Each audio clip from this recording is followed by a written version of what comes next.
ഇനി ഏതാനും മണിക്കൂറുകൾക്കുള്ളിൽ ലോകത്തിൽ അരങ്ങേറാൻ പോകുന്നത് ലോകത്തിലെ തന്നെ ദ മോസ്റ്റ് ഗ്രേറ്റസ്റ്റ് സ്പെക്ടക്കിൾ ആണ്. അതായത് ഫിഫ വേൾഡ് കപ്പ് ഫൈനൽ. കാൽപന്ത് കളിയുടെ മെസ്സിക ലയണൽ മെസ്സിയും അദ്ദേഹത്തിനെതിരെ പോരാടാൻ പോകുന്നത് മോഡേൺ ഫുട്ബോളിന്റെ സ്റ്റാർ ബോയ് ആയിട്ടുള്ള ലമീൻ യമാലുമാണ്. അപ്പോൾ ഇതിന്റെ ഭാഗമായിട്ട് നമ്മുടെ മുൻ വിദ്യാഭ്യാസ മന്ത്രി വി ശിവൻകുട്ടി സാറ് ഒരു പോസ്റ്റ് എഴുതിയിരുന്നു. അതായത് ഇന്ന് രാത്രി വേൾഡ് കപ്പ് ഫൈനൽ കാണുവാനായിട്ട് കുട്ടികളും യുവതി യുവാക്കളൊക്കെ ഉറക്കമളച്ച് കളി കാണാൻ പോവുകയാണ്. അതുകൊണ്ട് നാളെ അവർക്ക് സ്കൂളിലും കോളേജിലും പോകാനായിട്ട് ബുദ്ധിമുട്ട് കാണും. അതുകൊണ്ട് എല്ലാ വിദ്യാർത്ഥികൾക്കും നാളെ അവധി കൊടുക്കണമെന്ന് അദ്ദേഹം പോസ്റ്റിൽ കുറിച്ചിരുന്നു. അദ്ദേഹം ആ ഒരു പോസ്റ്റ് എഴുതിയ സമയത്ത് ഒരുപാട് ആൾക്കാർ അദ്ദേഹത്തെ വിമർശിക്കുകയുണ്ടായി. അതായത് ഇന്ത്യ വേൾഡ് കപ്പ് കളിക്കുന്നില്ലല്ലോ, അതുകൊണ്ട് തന്നെ എന്തിന് അവധി കൊടുക്കണം, അല്ലെങ്കിൽ കുട്ടികൾക്ക് സ്കൂളിൽ പോകണ്ടേ, പഠിക്കണ്ടേ എന്നൊക്കെ. പക്ഷെ അവിടെയാണ് നമ്മൾ മനസ്സിലാക്കേണ്ടത്, ആ മനുഷ്യന്റെ ഉള്ളിൽ കാൽപന്തിനെ സ്നേഹിക്കുന്ന ആ കൊച്ചുബാലൻ ഇന്നും ഉണർന്നിരിക്കുന്നു. കാരണം അദ്ദേഹം ഇന്ന് നമ്മുടെ വിദ്യാഭ്യാസ മന്ത്രിയല്ല. എങ്കിലും അദ്ദേഹം ആ ഒരു കാര്യം പോയിന്റ് ഔട്ട് ചെയ്യാൻ കാണിച്ച ഒരു മനസ്സ്, അതിനെ ഞാൻ അപ്രീഷിയേറ്റ് ചെയ്യുന്നു. കാരണം ഇന്ത്യ വേൾഡ് കപ്പ് കളിക്കുന്നുണ്ടോ ഇല്ലയോ എന്നുള്ളതല്ല കാര്യം. വർഷങ്ങളായിട്ട് നമ്മുടെ കാരണവന്മാരുടെ കാലം തൊട്ട് തന്നെ പലരും അർജന്റീന, ഫ്രാൻസ്, ഇറ്റലി, ബ്രസീൽ അങ്ങനെ പല ടീമുകളുടെയും ഫാൻസ് ആയിരുന്നു. അതുകൊണ്ട് തന്നെ തലമുറകളായിട്ട് ആ ഒരു ഫുട്ബോൾ ആവേശം അല്ലെങ്കിൽ വേൾഡ് കപ്പ് ഫൈനൽ കാണാനുള്ള ഒരു ത്വര പലരുടെയും ഉള്ളിലേക്ക് തലമുറകളായിട്ട് തന്നെ കൈമാറി വന്നിട്ടുണ്ട്. അങ്ങനെ ഇരിക്കുമ്പോൾ നാളെ സ്കൂളോ കോളേജോ വെച്ച് കഴിഞ്ഞാൽ ഇന്ന് ഉറക്കമളച്ച് കളി കാണാൻ പോകുന്ന യുവതി യുവാക്കളും കൊച്ചുകുട്ടികളൊക്കെ നാളെ എങ്ങനെ സ്കൂളിലും കോളേജിലും പോകും? അത് ചിന്തിക്കേണ്ട കാര്യം തന്നെയല്ലേ. മദ്യവും ലഹരിയും ഒക്കെ ഉപയോഗിച്ച് കുട്ടികൾ വഴിതെറ്റി പോകുന്നതിലും ഭേദമല്ലേ അവർ വീട്ടിലിരുന്ന് കളി കാണുന്നത്. ഇന്ന് രാത്രി ഈ പറഞ്ഞ കുട്ടികളും യുവതി യുവാക്കളും ഇരുന്ന് ആ മാച്ച് കാണുമ്പോൾ അവരുടെ ഉള്ളിലുള്ള ഫുട്ബോൾ പ്രേമി ഉണരും.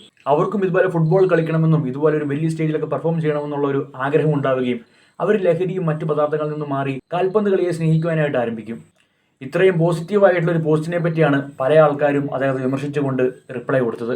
അതായത് ഇന്ത്യ വേൾഡ് കപ്പ് കളിക്കുന്നില്ലല്ലോ, എന്തിനാണ് കുട്ടികൾ ഉറക്കം വളച്ച് കളി കാണുന്നത്, നാളെ സ്കൂളിൽ പൊക്കൂടെ എന്നൊക്കെ. രാഷ്ട്രീയ അഭിപ്രായങ്ങളിലൂടെ അദ്ദേഹത്തെ എതിർക്കുന്നത് വളരെ കോമൺ ആണ്. കാരണം പല പാർട്ടിക്കാരാകുമ്പോഴത്തേക്കും ഒരു എതിർപ്പുണ്ടാവും.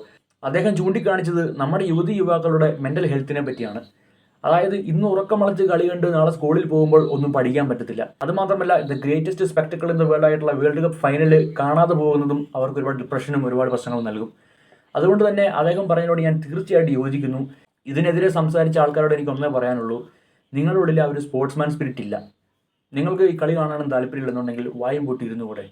ഒരു മനുഷ്യനും പറഞ്ഞ വളരെ നല്ലൊരു കാര്യത്തിൽ പോലും കുറ്റം കണ്ടുപിടിക്കണം എന്നുണ്ടെങ്കിൽ you are addicted to cheap dirty politics. അദ്ദേഹം ഏത് പാർട്ടിക്കാരനായിരുന്നു, അദ്ദേഹം മന്ത്രിയായിരുന്നപ്പോൾ എന്തൊക്കെ ചെയ്തു എന്ന് നമ്മൾ നോക്കേണ്ട ആവശ്യമില്ല. അദ്ദേഹം പറഞ്ഞ കാര്യം പോയിന്റ് ആയിട്ടുള്ള കാര്യമാണ്. അപ്പോൾ ഇന്ന് എല്ലാ കുട്ടികളും രാത്രി ഉറക്കം വളച്ചിരുന്ന് ആ greatest spectacle in the world കാണുക. ലഹരിക്കും മറ്റു പദാർത്ഥങ്ങളുടെ പിന്നാലെ പോകാതെ നിങ്ങൾ ഈ സ്പോർട്സ് ഗെയിം കണ്ടുകൊണ്ട് അതിലൊരു ഭാഗമാകാനായിട്ട് ശ്രമിക്കുക. ലഹരിയും മറ്റു കാര്യങ്ങളും നിങ്ങളെ തകർക്കുമ്പോൾ ഇത് നിങ്ങൾക്കൊരു പുതിയ ജീവൻ നൽകും, ഒരു പുതിയ ഹോപ്പ് നൽകും.